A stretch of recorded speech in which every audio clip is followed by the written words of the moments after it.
Shalom. Selamat pagi. Tuhan Yesus baik. Amin. Saya pertama-tama bersyukur kepada Tuhan Yesus Kristus, pemilik hidup kita sekalian, yang telah mengizinkan dan memperkenankan saya ada di tengah-tengah keluarga besar GITJ Bulung Cangkring. Tidak ada rencana, tidak ada mimpi saya untuk ada di tengah-tengah saudara. Tapi saya tahu kalau saya hari ini ada, semua karena izin dan perkenanan Tuhan. Dan saya mengucapkan banyak terima kasih kepada Bapak Gembala di tempat ini, juga untuk seluruh hamba-hamba Tuhan, majelis jemaat yang sudah memberikan saya kepercayaan dan kehormatan untuk menyampaikan kebenaran firman Tuhan. Puji Tuhan, mungkin tidak banyak yang saya bisa ceritakan karena sebenarnya cerita hidup saya sudah pernah dibagikan di tempat ini. Jadi kalau ditanya harus memperkenalkan diri, mungkin sebenarnya Bapak Ibu sudah mengenal saya meskipun wajah saya belum ditatap langsung, tetapi puji Tuhan, dulu Bapak Ibu cuma mendengarkan cerita hidup saya, perjalanan hidup saya, dan hari ini Tuhan berkenan mempertemukan kita secara langsung. Puji Tuhan, mungkin sekali lagi saya memperkenalkan nama saya. Nama saya itu panjang. Mungkin dulu waktu mengandung saya, ibu saya mengidam kereta api, saya nggak tahu. Tapi nama saya cukup panjang. Nama lengkap saya Lulus Palupi Sekarsi Hediati Sumarno. Jadi bapak saya saudaranya Soekarno. Kenapa pakai Sumarno? Karena saya tinggal di Sulawesi. Wajib hukumnya di sana pakai marga. Lah, orang Jawa nggak punya marga. Jadi sebenarnya nama Sumarno bukan cuma satu. Jadi kalau ada nama Bapak Sumarno terus namanya dipakai di nama saya jangan-jangan nanti dia mengaku ini cucunya gitu ya. Jadi semua yang namanya Sumarno, kata bapak saya saudaranya Soekarno. Jadi kalau ada namanya Sumarji, Supardi, bisa jadi itu saudaranya Soekarno. Ya, saya punya 3 anak, saya punya 1 suami yang sekarang sampai hari ini belum dikembalikan Tuhan kepada saya, masih dipinjam WW Gombel, dan tidak apa-apa. Tahun kemarin saya pergi menemui suami saya 2 kali, saya meminta untuk dia kembali, tetapi belum mau, dan saya tidak memaksakan kehendak, biarlah Tuhan yang akan mengembalikan sesuai waktunya. Entah dikembalikan kepada saya, entah dikembalikan ke alam baka, ya terserah Tuhan. Saya manut apa kata Tuhan. Saya punya 3 anak, mungkin saudara sudah tahu, 2 sudah dewasa, sudah menyelesaikan pendidikan dan sudah bekerja. Yang terakhir baru berusia 10 tahun. Puji Tuhan, saya tidak panjang lebar, mari kita sama-sama membuka Alkitab kita di dalam Amsal pasal 18 ayat 21. Yang sudah menemukan Amsal 18 ayat 21 boleh katakan amin. Iya, saya akan membacakannya di dalam nama Tuhan Yesus Kristus. Hidup dan mati dikuasai lidah. Siapa suka menggemakannya akan memakan buahnya. Saudara yang kekasih, sebelum melanjutkan saya mohon maaf karena fashion saya tidak semestinya untuk berdiri di mimbar, karena memang saya datang di Solo dalam rangka memenuhi undangan untuk suku-suku dari Indonesia bersama 47 negara luar. Jadi saya membawa pakaian casual, tetapi Tuhan hantar saya sampai di sini, jadi mohon dimaafkan. Dan itu tidak mengurangi bagaimana Tuhan akan menyampaikan pesannya hari ini. Saudara, firman Tuhan berkata dalam Amsal 18 ayat 21, hidup dan mati dikuasai lidah. Tidak dikatakan hidup dan mati dikuasai harta, dikuasai orang tua, dikuasai jabatan. Tidak, saudara. Firman Tuhan berkata hidup dan mati dikuasai lidah. Berikutnya, koma itu tadi ya. Siapa suka menggemakannya, koma, siapa suka mengucapkannya, mengucapkan perkataan-perkataan kehidupan, dia akan memakan buahnya. Seringkali kita tidak menyadari, atau bahkan kadang kita juga menyadari kita itu sering keterucutan. Di dalam perjalanan hidup kita mengiring Tuhan, kita sering sambat gersulo. Saya tiang Jawi, tapi bapak saya saking Blitar, ibu kula saking Lumajang, nanging kula saking Solo. Solo Wesi maksudnya. Jadi kula saged basa nanging sekedik-kedik mawon. Ya. Seringkali kita ada di situasi perjalanan hidup yang tidak sesuai dengan harapan dan mimpi kita. Sehingga ketika perjalanan hidup kita, kehidupan keluarga, rumah tangga, anak-anak, pasangan hidup kita tidak sesuai dengan mimpi dan harapan kita, tanpa kita sadari, kita mengeluarkan perkataan-perkataan yang memberi dampak hari ini dan masa depan jika itu tidak segera dituntaskan di hadapan Tuhan. Kita seringkali ngersulo, kita seringkali sambat, kita seringkali membandingkan hidup kita dengan orang lain. Tuhan kenapa toh? Saya ini sudah setia sama Tuhan. Saya ini rela menderita dalam pelayanan. Ning kenapa hidup saya kok dia lebih baik loh, dia itu rokok, mabuk, bojo akeh, kok uripe sogeh. Seringkali kita mulai menghitung-hitung kasih karunia Tuhan dalam hidup kita dengan nilai finansial. Saya seringkali mengatakan kepada anak-anak rohani saya, jangan menghina Tuhan dengan mengukur kesetiaan Tuhan dengan kebendaan dunia ini. Kalau kita hidup hari ini, semua karena anugerah Tuhan. Hidup dan mati dikuasai lidah. Ayub dalam penderitaannya, dia bisa berkata, Tuhan yang memberi, Tuhan yang mengambil, terpujilah Tuhan. Ayat ini seringkali dipakai di kedukaan.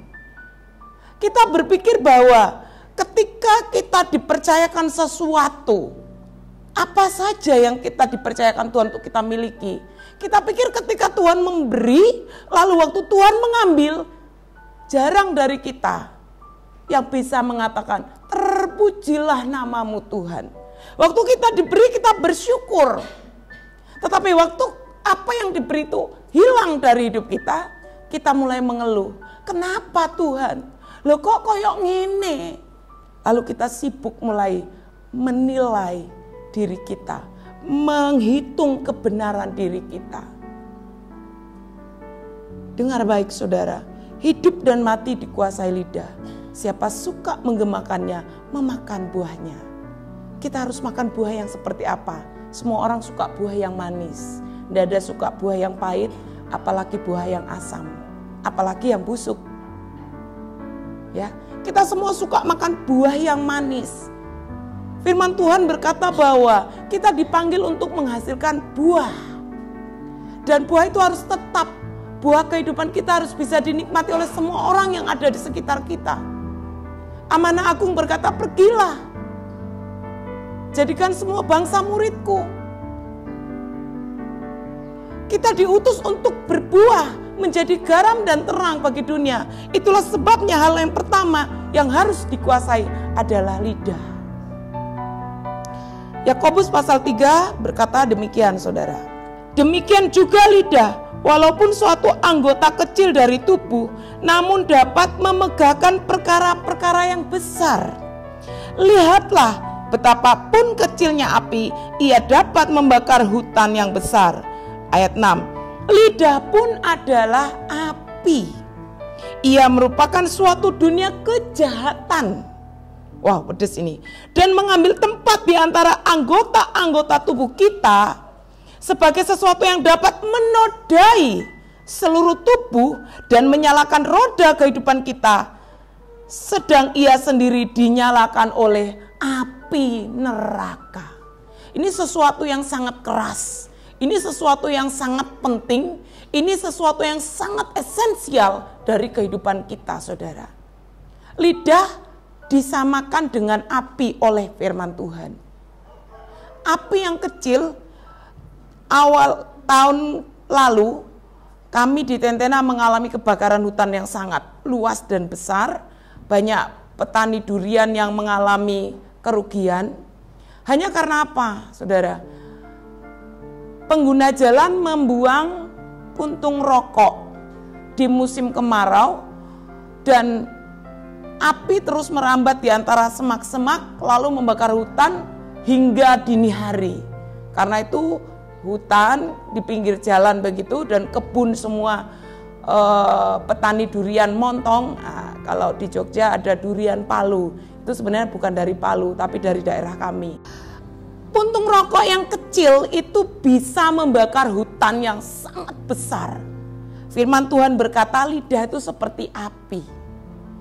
Dia bisa melakukan, membuat perkara yang sepele menjadi sesuatu yang besar. Ketika Tuhan mengizinkan kita menghadapi pergumulan dalam rumah tangga, pergumulan dalam pekerjaan, mari taklukkan lidah kita, kuasai lidah kita dengan firman Tuhan. Karena kalau tidak, yang keluar adalah persungutan, gersulo, sambat, menyalahkan. Dan itu berbahaya. Yang tadinya masalah itu kecil, kowe iki lho Pak, goro-goro kowe iki. Bapaknya marah, jeder. Padahal tadi cuma masalah kecil. Istri menuntut suami. Suami merasa harga dirinya tertoreh, marah. Kalau bapak ibu sudah berantem, marah, diem-dieman, impactnya ke anak-anak. Hilang damai sejahtera, yang datang siapa? Si iblis yang menguasai. Harus hati-hati. Seperti Ayub, Tuhan yang memberi, Tuhan yang mengambil, terpujilah Tuhan. Ketika ada pergumulan, bapak marah pada ibu, ibu marah kepada bapak, orang tua marah kepada anak, kuasai lidah. Saya mau share kesaksian, saudara. Saya punya anak asuh yang Tuhan kirim. Anak itu, maaf nggih, sedikit cacat. Kalau orang Jawa bilang kero, juling. Dia dari umur 3 tahun, bapaknya meninggal ketiban kayu, sensor kayu di hutan. Setelah membusuk 3 hari baru ditemukan. And then setelah 6 bulan setelah ayah kandungnya meninggal, ketika dia berusia bukan 3 tahun ding, 4 tahun, usia TK kecil 4 tahun. Ibunya menikah lagi 6 bulan setelah suaminya pergi. Ibunya menikah lagi dengan pria tapi tidak baik begitu. Maksudnya dia bekerja tetapi dia suka minum-minuman. Anak ini perempuan, namanya Silva. Saudara, anak saya ini sudah biasa dibully dan mengalami pelecehan seksual. Anak saya ini mengalami gangguan psikologis. Jadi kalau dia marah atau dia merasa sedih atau dia merasa emosional, dia menyakiti dirinya. Suatu hari saya dibuat Roh Kudus gelisah, saudara. Saya punya jam tidur itu selalu tidak selalu on time, tetapi 3 hari berturut-turut Tuhan membuat saya gelisah dan saya tidak tahu kenapa. Semua anak saya yang jauh saya telepon, keluarga saya telepon, sakitkah atau ada sesuatu yang kira-kira mereka sedang mengalami kesusahan. Semuanya baik-baik saja, tetapi Roh Kudus membuat saya gelisah 3 hari. Hari yang ketiga saya tidak bisa tidur dan jam 11 saya duduk menyembah Tuhan. Saya tidak berdoa apa-apa, saya cuma bilang, Tuhan kasih tahu saya, Roh Kudus beritahu saya apa sebenarnya, kenapa saya gelisah dan tidak bisa tidur. Saya menyembah Tuhan, saya tidak berdoa, cuman memuji menyembah Tuhan dengan gitar. Lalu 11:30 saya tutup mata, wajah anak itu muncul. Loh, kami serumah, wajahnya muncul. Saya berhenti menyembah, saya jalan, saudara. Saya jarang periksa kamar anak-anak. Malam itu saya masuk di kamarnya, Dan apa yang terjadi saudara? Saya nyaris pingsan. Badan saya ndredeg saudara. Kamarnya tuh sudah penuh dengan genangan darah. Dan sedikit sudah mengental seperti agar-agar begitu. Dan banyak. Dan teman tidurnya, dia tidur bertiga. Yang satu namanya Frezi lebih kecil. Itu juga mengalami yang parah. Jadi anak saya di sana ada 20 anak, 15 semuanya parah saudara. Tapi hari ini Tuhan sudah pulihkan. Jadi yang satu itu yang lebih gede pingsan saudara. Dia gini-gini tapi sudah lemes di pojokan ranjang begitu. Anak itu sudah mengiris nadinya dengan paku. Lalu dia memecahkan figura foto dan kacanya itu dipakai menusuk pahanya. Sehingga darah banyak dan dia sendiri sudah pucat pasi saudara. Dia duduk bersandar di dinding begitu. Saya dengan badan gemetar saya cuma bilang, Yesus tolong saya. Saya harus keep silent. Saya harus diam karena saya harus menjaga 2 lansia. Bapak saya stroke, ibu saya usia 69 tahun. Saya berpikir bahwa kalau ibu saya tahu nanti dia semaput atau jantung atau stroke, lah saya nambah 2 pasien. Saya lari dulu ke kamar sebelah, saya bangunin yang lebih gede. Bangun. Dia sudah bangun, saya jalan dong, saya pikir dia ngikut ke belakang, ternyata dia tidur lagi. Saya nengok ke belakang gak ada, saya lari lagi, saya kutek dia, saya cubit. Pahanya.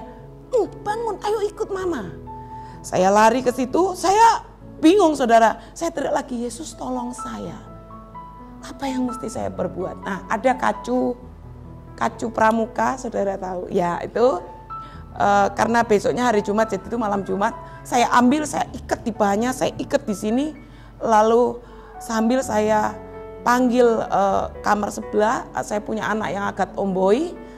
Saya bilang, tugasmu bersihin itu darah. Dia serok darah itu saudara, dapat darah kental dicampur dengan air itu. Dia pel karena sudah mengering, dapat 2 ember kecil. Ya serok, dan itu lama dibersihkan dengan wipol untuk menghilangkan bau amisnya. Saya bawa dia karena dia kecil, saya gendong, saya gantikan bajunya, saya gendong, saya bawa di kamar saya. Saudara, Roh Kudus mengizinkan saya menguasai lidah saya.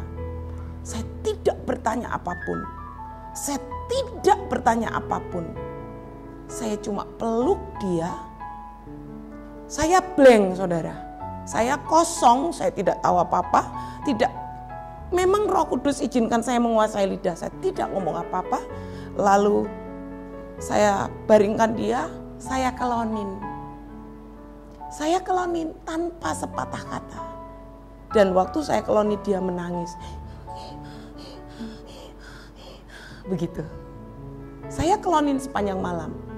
Paginya saya cuma ngomong gini. Anak mami cantik. Anak mami berharga. Mami sayang. Masa depanmu, masa depan yang hebat di tangan Tuhan. Saya tidak bertanya dan saya tidak menyalahkan dan saya tidak memperkatakan hal-hal yang lain. Karena saya tahu hidup dan mati dikuasai lidah. Waktu saya perkatakan perkataan yang baiklah yang terjadi saudara. Jadi firman Tuhan mengingatkan kita hari ini, lidah kita ini bisa menyalakan roda kehidupan. Bahkan dia bisa menodai seluruh tubuh kita. Dalam banyak hal perjalanan hidup kita tidak selalu mulus. Tuhan izinkan kadang-kadang di tengah kesetiaan kita mengiring Tuhan, Tuhan izinkan kita menghadapi pergumulan. Diizinkan Tuhan lewat lembah yang kelam, gelap, tidak tahu mau ngapain. Mau ke kiri gelap, mau ke kanan gelap, lihat ke bawah lebih gelap. Satu-satunya pandang kepada Yesus. Perkatakan perkataan yang benar. Waktu saudara mendengar cerita hidup saya Itu kenyataan, saudara. Saya pernah ada di titik yang putus asa, saya ceritakan sama Pak Agung dalam perjalanan kemarin, sama Pak Pendeta. Saya pernah ada di titik terendah hidup saya. Tetapi justru di titik terendah hidup saya, Tuhan datang untuk menolong saya dan memulihkan kehidupan saya. Waktu Tuhan izinkan saya dengan anak saya yang 2, cuma buka puasa dengan supermi 1 dibagi 3. Saya membuat bubur dari beras terakhir supaya jadi banyak dan enak, saya campur dengan supermi. Saya banyakin kuahnya, jadi saya masak bubur campur supermi. Saya bilang sama anak saya, mengucap syukur ya. Hari ini kita berbagi supermi 1 bungkus bagi 3. Suatu hari nanti Tuhan bawa kita bagi banyak supermi untuk orang lain. Membagi banyak supermi untuk banyak orang. Iya mama, tidak apa-apa. Ini enak kok. Namanya buka puasa, makan apa saja enak. Puasanya bukan karena banyak pergumulan saja, tapi memang tidak ada, saudara. Tuhan izinkan saya melewati itu. Di bawah Tuhan saya untuk belajar memperkatakan, memprofetikan, memperkatakan perkataan hebat, perkataan berkat. Itulah iman. Saya belum melihat sesuatu, tapi saya percaya dan saya perkatakan. Hidup dan mati dikuasai lidah. Siapa suka mengemakannya, memakan buahnya. Hari ini saya mau kasih tahu saudara, saya sudah menikmati buah dari setiap perkataan saya. Anak saya menyelesaikan pendidikan. Bapaknya bilang begini, mulai hari ini jangan cari saya tidak cari kamu. Anak-anak jadi tanggung jawabmu. Waktu itu saya nangis saudara. Loh kok aku mau tinggal? Gitu ya, nangis. Itu kan ya anakmu. Kesedihan seorang ibu dan istri. Tetapi ketika dia bersikeras meninggalkan saya untuk kesenangannya, saya tangkap hati Tuhan. Saya bilang, Tuhan, 3 anak saya ini pusakamu, cuma dititip sama saya. Yang jenenge dititip ya saya jaga baik-baik, jangan sampai dia jatuh dalam dosa, jangan sampai dia meninggalkan Tuhan. Ning tentang seluruh kehidupannya, masa depannya, tanggung jawabmu loh ya. Nangis saudara, oh panjang nangis saya saudara, tidak mudah. Tetapi Tuhan yang sama-sama kita sembah adalah Tuhan yang tidak pernah ingkar janji. Malam jelang tidur saya tumpang tangan anak saya. Noni, saya punya nama WA anak saya tulis, Noni cantik, orang sukses. Yang kedua, Yosua ganteng, orang hebat. Saya nggak tahu, pokoknya yang itu aja, saya tumpang tangan. Ketika dia menyelesaikan pendidikan SMA, Tuhan membuat kedua anak saya mendapatkan beasiswa prestasi. Tidak mengajukan bidik misi, tidak mengajukan beasiswa apapun. Tuhan memberikan seluruh biaya pendidikannya. Saya tidak mengeluarkan sepeser pun. Apakah proses atau pelajaran hidup yang Tuhan kasih berhenti di situ? Tidak saudara, bahkan sampai hari ini. Tetapi saya sudah mengerti rahasianya. Yang pertama ini, kuasailah lidah kita. Hidup dan mati dikuasai lidah. Hari ini saya mengerti di antara bapak, ibu, saya bisa merasakan itu. Ada yang sedang banyak pergumulan. Ada yang sedang bergumul dengan keluarga, anak, pasangan hidup. Saya cuma mau kasih tahu, perkatakan perkataan yang baik dan benar. Itu akan terjadi. Mungkin kita secara mata belum melihat, tetapi dalam dimensi roh Tuhan sedang mengerjakannya bagi kita. Yang dibutuhkan apa? Kesabaran untuk menunggu Tuhan bekerja. Saya sampaikan kepada rekan-rekan atau anak-anak pemuritan saya, Tuhan itu tidak berurusan dengan masalah kita. Tuhan itu maha kuasa. Kalau Tuhan mengubahkan, mau membalikkan keadaan kita itu sangat mudah. Terlalu kecil buat Tuhan. Untuk menyembuhkan penyakit kita terlalu kecil buat Tuhan. Tadi malam saya sharing kepada teman-teman muda, saya didiagnosa hipertiroid. Itu penyakit yang harus minum obat seumur hidup, dan kalau dia sudah semakin parah itu jelek sekali, saudara. Bola mata ini keluar, rambutnya habis, badannya kurus, dan ada bercak-bercak hitam. Tetapi Tuhan yang saya layani adalah Tuhan yang mendengar setiap perkataan. Setiap hari ketika saya mulai mengimani, saya tidak minum obat, saya puasa, sekalipun saya 2 hari sekali mimisan, saya selalu sambil mimisan itu saya berdiri di depan kaca, saya bilang, mimisan ini adalah bentuk Tuhan sedang mengeluarkan segala penyakit saya. Saya bilang, hai tubuhku, kamu sehat, hipertiroid tidak ada lagi. Setiap hari saya perkatakan, kalau orang lain lihat saya, bahkan ketika saya retret, sekamar saya bilang saya agak begini, ya, koyo wong gendeng. Ikut Tuhan memang harus gila-gilaan, harus serius, ya, harus benar-benar berpikir di luar kebiasaan umum. Selalu saya perkatakan saya sehat. Ini darah lagi ngocor, 2 hari sekali saya mimisan, demam, sakit kepala, itu sudah jadi gaya hidup sehari-hari. Tetapi hari ini saya bisa sembuh karena mujizat Tuhan. Saya perkatakan setiap hari, saudara-saudara. Ketika saya harus pergi ke Prodia tahun berikutnya, tahun kedua, dibersihkan, saya dicek semua di Prodia, hipertiroidnya itu sudah tidak ada, tetapi sudah meninggalkan jejak penyempitan jantung. Dan pita suara saya 2 itu sudah rusak. Sudah sudah rusak lah, sudah ada luka-lukanya. Sehingga dulu suara saya kalah, saudara, kalau Nur Afni Oktavia. Ya, sekarang suara saya serak-serak becek karena memang 2 pita suara saya sudah mengalami kerusakan karena hipertiroid dan meninggalkan jejak penyempitan jantung. Secara medis, penyempitan jantung itu kalau jalan, pendakian itu mesti ngos-ngosan atau pingsan karena sesak napas. Tapi puji Tuhan, saya tetap percaya jantung saya yang didiagnosa dokter mengalami kerusakan, Tuhan sudah ganti dengan jantung yang baru dalam dimensi roh. Sehingga ketika saya harus pelayanan yang perjalanannya mendaki gunung, saya enggak semaput, saudara. Ya, puji Tuhan. Hidup dan mati dikuasai lidah.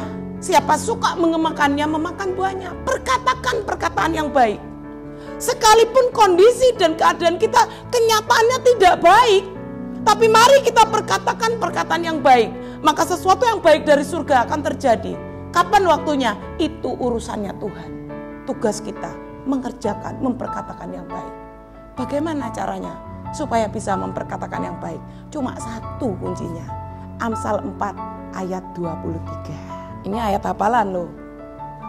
Jagalah hatimu dengan segala kewaspadaan, karena dari situlah terpancar kehidupan. Wow. Jagalah hatimu dengan segala kewaspadaan, karena dari situlah terpancar kehidupan. Jadi bagaimana kita bisa menguasai lidah kita, mengekang lidah kita? Satu saja kuncinya. Jagalah hati kita. Bukan jaga dompet kita. Dompet itu kalau dijaga, makin banyak yang hilang. Tiba-tiba anaknya bilang, "Ma, bayar uang sekolah." Hilang isinya, ya toh? Tiba-tiba ada undangan pernikahan, hilang isinya. Nggak usah jaga dompet, nggak usah jaga aset. Suami istri nggak usah dijaga, bakal hilang kok, saudara. Ya kayak saya gini, dijaga sedemikian rupa, hilang juga, diambil wewe gombel, ya toh? Atau dia hanya ada 2, kalau nggak diambil wewe gombel, diambil sang pencipta. Harta kita, Sulawesi Tengah mengalami peristiwa hebat bencana alam yang tidak pernah terjadi di seluruh dunia. Gempa bumi, tsunami, likuifaksi. Ada satu kampung desa namanya Jonoge itu hilang, tinggal kenangan. Dia jalan, saudara, tanahnya itu berjalan sepanjang 5 km dan hilang. Saya pernah beli rumah, itu di daerah yang namanya Petobo, atau tanah itu terbelah. Jadi cerita yang ada di Alkitab itu bukan bohongan. Itu terjadi juga ketika Bani Korah dimakan tanah, itu terjadi waktu itu. Tanah terbelah, ini jatuh semua, rumah-rumah orang-orang. Begitu semuanya masuk, dia nutup, lalu lumpur terpancar. Itu kenyataan, saudara. Jadi kalau kita jaga aset kita, harta kita jaga dan hati kita ke situ, itu bisa hilang. Banyak orang kaya, dan ketika likuifaksi tsunami terjadi, uang tidak ada harganya. Yang berharga apa, saudara? Air, bensin, makanan. Tidak ada. Mau beli di mana? Uang tidak berlaku. Sekaya apapun orangnya, tidak berlaku lagi. Jadi yang perlu kita jaga hati kita. Kalau hati kita ini kita jagai dengan kebenaran firman Tuhan, maka lidah kita akan mengeluarkan sesuatu yang baik.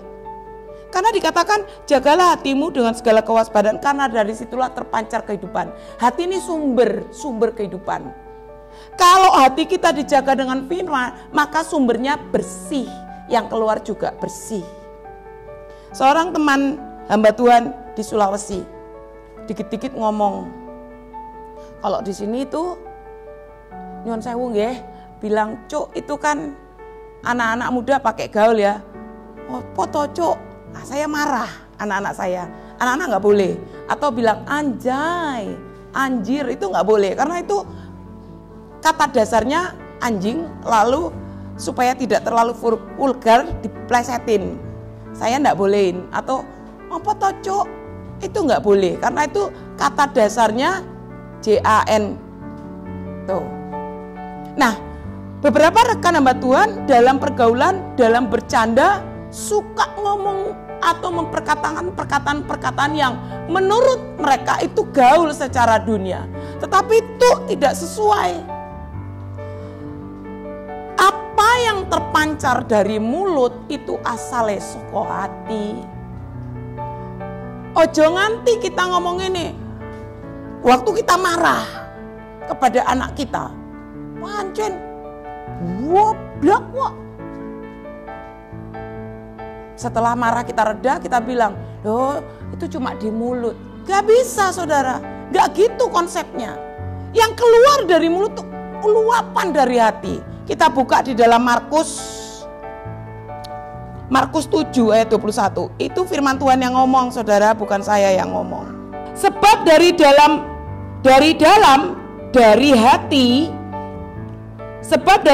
dari hati orang timbul segala pikiran jahat, percabulan, pencurian, pembunuhan, perzinahan, keserakahan, kejahatan, kelicikan, hawa nafsu, iri hati, hujat, kesombongan, kebebalan. Semua hal-hal jahat ini timbul dari dalam dan menajiskan orang.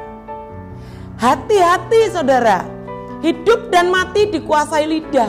Kalau kita suka ngomong yang jorok, kita suka ngomong yang menghakimi, gosip,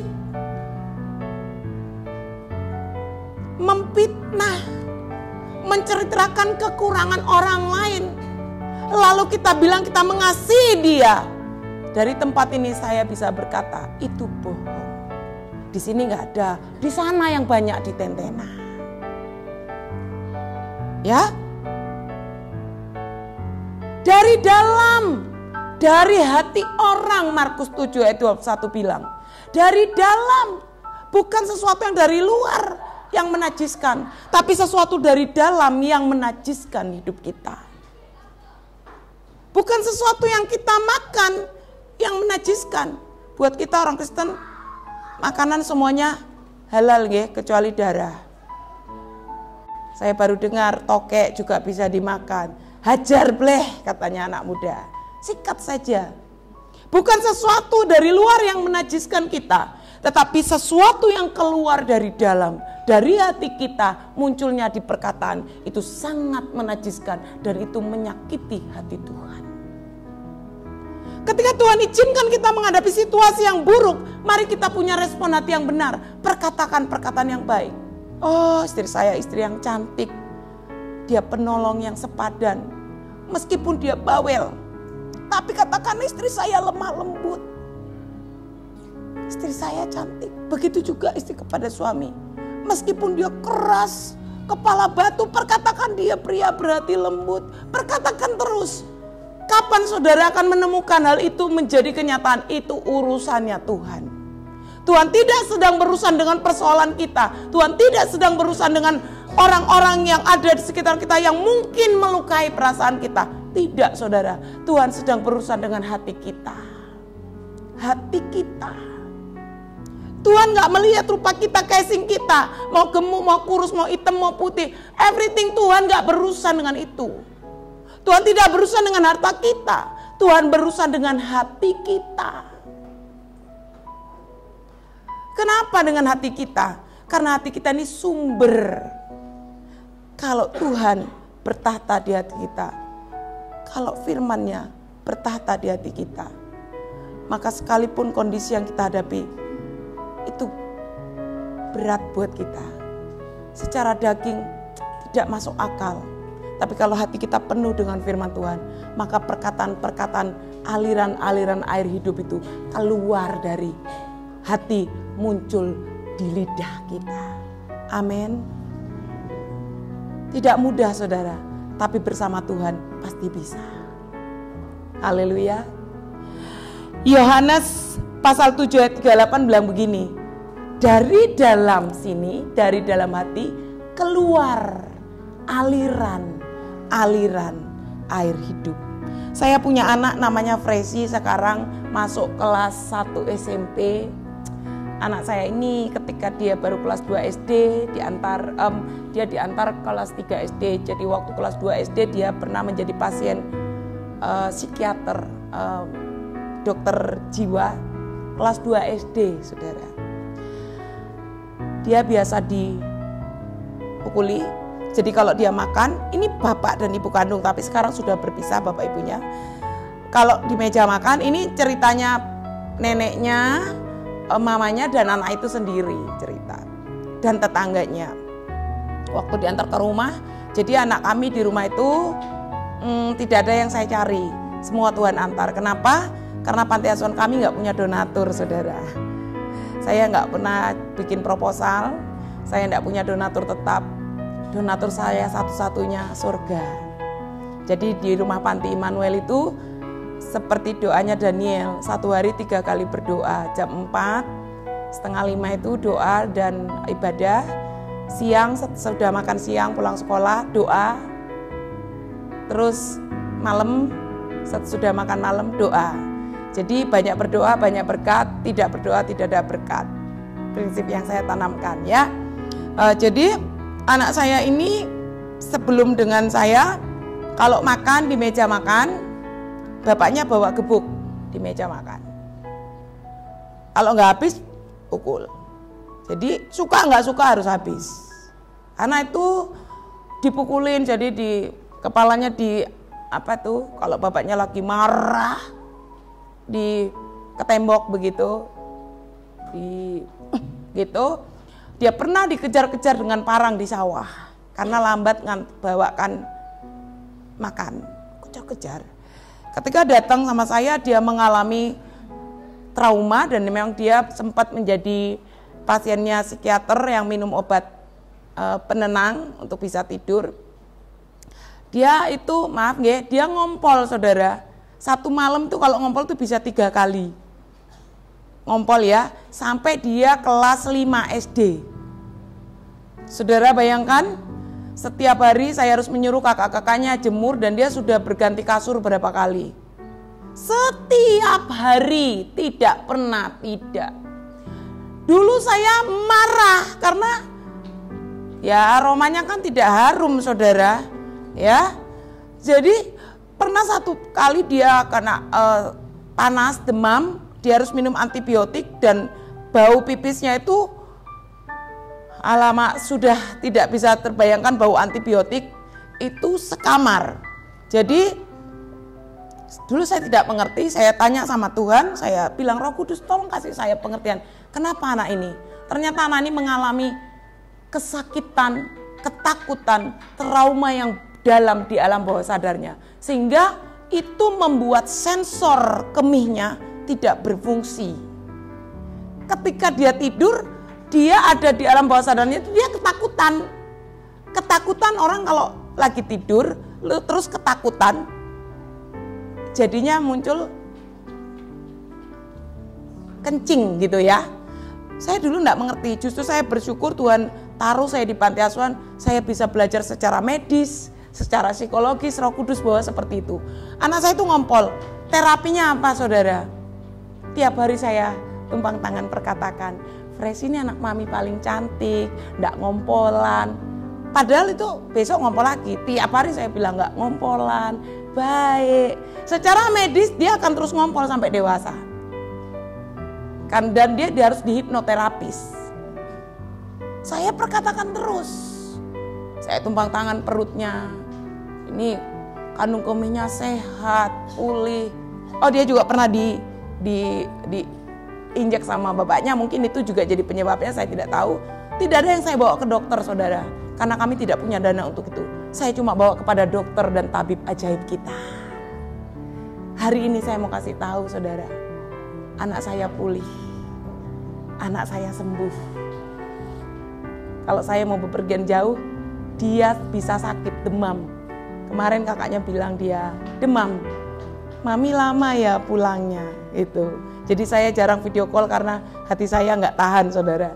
Bukan anak kandung saya malah, kalau anak saya yang ragil malah bilang semangat ya mama melayani Tuhan. Dia pendoa syafaat cilik saya. Ketika anak ini mengalami hal seperti itu, dan dia punya, karena gangguan psikologis, dia klepto, saudara. Klepto, saudara tahu klepto? Dia suka mengambil barang tidak untuk dia pakai, dia simpen.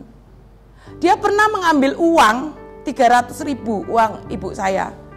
Saya cari kamarnya, semua tempat pakaiannya dicari, tidak ada. Saking ahlinya, dia sudah terbiasa menderita di keluarga dan dia melihat itu. Maaf ya, dia sembunyikan di dalam lipatan bokongnya, saudara. Karena kaos kakinya saya buka tidak ada. And then Roh Kudus kasih saya hikmat. Panggil dia. Saya panggil, buka baju semua. Saya menemukan 300 itu. Saya kembalikan sama mami saya, terserah mau dicuci apa tidak. Ya, ini serius, saudara. Secara psikologis, secara medis, itu sesuatu yang tidak mudah, bahkan tidak bisa sembuh. Karena itu penyakit psikologis. Itu penyakit, saudara. Klepto. Tetapi puji Tuhan, Dia Tuhan yang dahsyat. Dia mendengar setiap perkataan kita. Haleluya, anak itu sembuh. Bahkan dia menjadi pendoa syafaat. Di rumah belajar RBB, dia jadi pioner. Dia yang ngajakin teman-temannya, ayo belajar. Keubahan hidupnya menjadi berkat buat keluarganya. Satu, saudara, hati kita yang harus dijaga. Tuhan gak berurusan dengan apapun. Tuhan kalau mau mengubahkan keadaan kita dari miskin jadi kaya, itu kecil buat Tuhan. Tapi saya sudah kerja dari dulu Bu, gak sugih-sugih. Tapi kalau kita kaya dengan hati, saya gak kaya, saudara. Semua yang saya pakai dari atas, kemarin saya cerita dengan teman saya sekamar, kita pamer-pameran kan di hamba Tuhan. Oh ini saya hadiah, oh ini juga hadiah, ini juga hadiah. Tidak ada yang beli, saudara. Semua yang saya pakai, mau itu branded, mau itu pasar, mau itu mall, hasilnya anugerah Tuhan. Saya tidak beli. Saya merasa saya orang paling kaya di antara saudara-saudara. Saya serius. Tapi bukan kaya harta, kaya akan kebaikan. Saya boleh bangga, saudara. Kenapa? Saya nggak punya bondo loh, saudara. Tapi anak saya yang saya biayai ada 15. Saya ngajar di kampus 3 tahun ini, saya tidak pernah terima gaji. Tidak pernah, saudara. Saya cuma ambil untuk perpuluhan. Ya gajinya nggak banyak ya, saudara, namanya kampus di Deso. Saya tidak pernah terima gaji. Semuanya saya gunakan untuk membiayai kuliah anak-anak saya. Mereka harus kuliah. Supaya apa? Mereka bisa mengangkat harkat mereka. mereka bisa menjadi berkat, supaya semua orang yang pernah menghina hidupnya melihat anak yang terhina ini di bawah Tuhan menjadi sesuatu yang hebat. Saya bilang saya paling kaya, meskipun saya nggak punya mobil, nggak punya tanah, nggak punya apa-apa. Tanah saya jual. Saya cerita sama bapak, dulu saya di Jawa kerja, saudara. Harta saya adalah duitnya ya. Sebelum saya ditinggal, sebelum suami saya diambil WW Gombel, saya beli tanah, saudara. Dan tanah itu sudah saya jual. Saya punya kebun coklat kakao 6 hektar. Saya punya kebun cengkeh 3 hektar. Dan saya punya pekarangan 1,5 hektar. Sekarang tinggal kenangan. Saya jual. Nah, mungkin harga tanah di sana tidak sama dengan di Jawa ya. Saya jual. Buat siapa, saudara? Bukan buat anak kandung saya, buat anak-anak yang Tuhan percayakan. Saya nangis, nyesel? Tidak, saudara. Saya punya iman, saya sedang menabung di sorga. Saya kaya, saudara. Setiap hari Minggu kami memberi makan sekitar 20-40 hamba-hamba Tuhan dari sekolah Alkitab. Setiap hari Minggu. Kalau bulan sekarang, dari bulan Juni sampai Juli itu libur. Nanti Agustus tiap minggu, saudara. Dan yang ibadah di tempat saya itu banyak anak-anak muda, anak-anak sekolah. Jadi ya kalau hari Minggu itu di pastori, di rumah panti itu sudah tersedia. Ora ketang karo super mie kalih sambel pokoke maem. Tuhan gak berurusan dengan masalah kita, saudara. Tuhan gak berurusan dengan pergumulan sakit penyakit kita. Itu memang Tuhan izinkan karena Tuhan mencintai kita. Kalau Tuhan gak cinta kita, Tuhan gak sayang kita gak dikasih pelajaran hidup seperti itu. Tuhan izinkan, Pak Pendeta. Pergumulan yang kita hadapi, yang kita jalani, itu Tuhan izinkan. Kenapa? Karena Tuhan mengasihi kita. Karena kita ini mempelainya Kristus. Namanya mempelai itu harus didandani. Gak ada mempelai yang duduk di pelaminan pakai dot. Apa ya ada? Tidak ada. Tidak ada pengantin wanita duduk di pelaminan pegang dot atau pakai daster sobek-sobek. Tidak ada. Atau belum mandi, tidak ada sejarahnya. Semua pengantin didandani cantik dan wangi. Amin. Kita ini mempelai perempuannya Kristus. Gereja Tuhan itu mempelai Kristus. Kita sedang dipersiapkan Tuhan untuk layak duduk bersanding dengan Yesus. Itulah sebabnya kita didandani. Caranya Tuhan mendandani kita sangat unik dan spesial. Tidak didandani dengan blush on seperti saya atau pensil alis, tidak, saudara. Didandani dengan pergumulan demi pergumulan. Didandani dengan kekurangan finansial, sakit penyakit, pasangan hidup yang tidak sesuai impian, anak-anak yang kelihatannya greget nih hati. Cara Tuhan mendandani kita seperti itu. Supaya apa? Hati kita menjadi hati yang taat, hati yang lemah lembut. Supaya apa? Supaya karakter kita sama seperti karakter Kristus, penuh dengan kasih. Supaya apa? Supaya pikiran kita sama dengan pikiran Kristus. Supaya perasaan kita sama dengan perasaan Kristus. Kalau hanya sama dengan perasaan daging kita, kita jadi orang yang baper, dikit-dikit tersinggung. Khotbah pedes seperti saya ini tersinggung. Kalau saya makin banyak jemaat yang mendengar khotbah saya tersinggung, saya makin sukacita. Benar, saudara. Makin saya beritakan firman yang mendengar marah dan tersinggung, saya makin bersyukur. Kenapa? Berarti perasaannya belum tumpul. Tersinggung, syukur. Kalau dia tersinggung, dia marah, lalu dia menyadari, puji Tuhan, ada perkenanan Tuhan. Kita ini sedang didandani Tuhan, saudara. Karakter kita, hati kita lewat apa? Lewat pergumulan-pergumulan. Itulah sebabnya hati kita harus dijaga dengan firman Tuhan. Kuncinya cuma satu, supaya kita bisa mengekang lidah kita, menguasai lidah kita, jaga hati. Loh, gimana Bu caranya jaga hati? Ya dijaga sesuai firman Tuhan. Waktu hati kita marah, ada keinginan untuk sombong, ada keinginan untuk melukai orang lain, menghakimi orang lain, melihat kekurangan orang lain, kita mulai balik kepada firman Tuhan. Dia punya kekurangan, saya lebih juga punya banyak kekurangan. Sehingga apa? Saya menerapkan satu moto dalam hidup saya di rumah Panti Asuhan Immanuel. Hargai kelebihannya,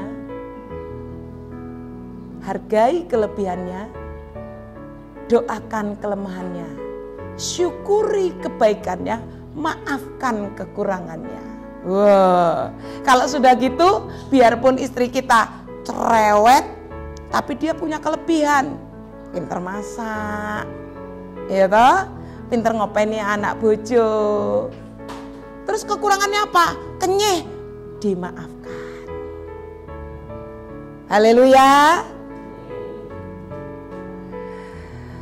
Walaupun suami kita sudah tidak seganteng 20 tahun yang lalu, tapi dia seorang suami yang bertanggung jawab. Rela rekoso, rino wengi, kerja mbut gawe, dinggo membahagiakan bojo. Syukuri kelebihannya, maafkan kekurangannya. Syukuri kebaikannya.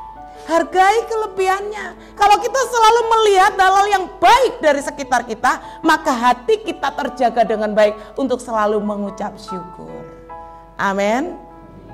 Tidak mudah saudara, tetapi kalau kita mau terus melekat dengan Tuhan, Tuhan akan menolong kita, mengubahkan keadaan kita. Bagaimana supaya hati kita bisa kita jaga? Bangun hubungan dengan Tuhan, intim dengan Tuhan. Cinta Tuhan lebih dari apapun. Keintiman dengan Tuhan tidak hanya waktu hari Minggu ibadah, setiap waktu di rumah. Jangan meremehkan, jangan mengecilkan kuasa pujian penyembahan saudara. Seringkali ibu-ibu kalau sambil masak, sambil nyanyi, monggo saminderek Gusti. Ya toh? Sambil nyanyi. Saudara dengar baik. Ketika kita memperkatakan perkataan pujian yang dengar surga, pujian yang kita nyanyikan pada waktu kita lagi ngeseng-ngeseng sambel, pada waktu kita lagi nyangkul di kebun, itu naik ke surga dan Tuhan bisa mengubahkan atmosfer keadaan kita. Mungkin hari ini persoalan kita belum selesai, mungkin hari ini ekonomi kita belum meningkat, mungkin hari ini pekerjaan kita belum mengalami perubahan, tapi dengar baik, dalam dimensi roh, hati kita, pola pikir kita diubahkan Tuhan. Lewat apa? Lewat hubungan intim kita dengan Tuhan, melalui pujian yang kita naikkan. Jadi saya sangat senang saudara, kapan saja, di mana saja saya selalu menaikkan pujian. Karena saya tahu ketika pujian dinaikkan, ada kuasa surga yang turun, mengubahkan situasi hati saya. Amin.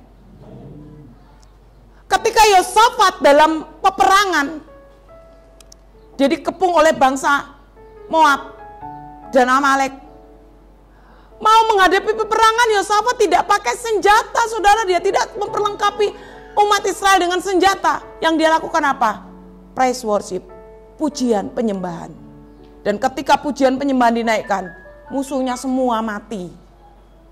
Demikian juga kita. Supaya hati kita terjaga, supaya lidah kita bisa kita kuasai setiap hari, bangun hubungan intim dengan Tuhan. Amin. Saya menikmati hadirat Tuhan pagi hari ini saudara. Ada banyak masalah yang kita hadapi. Masalah yang saudara hadapi berat buat saudara. Kalau saya melihat, saya mendengar, mungkin saya akan bilang, oh itu kecil, saya lebih berat.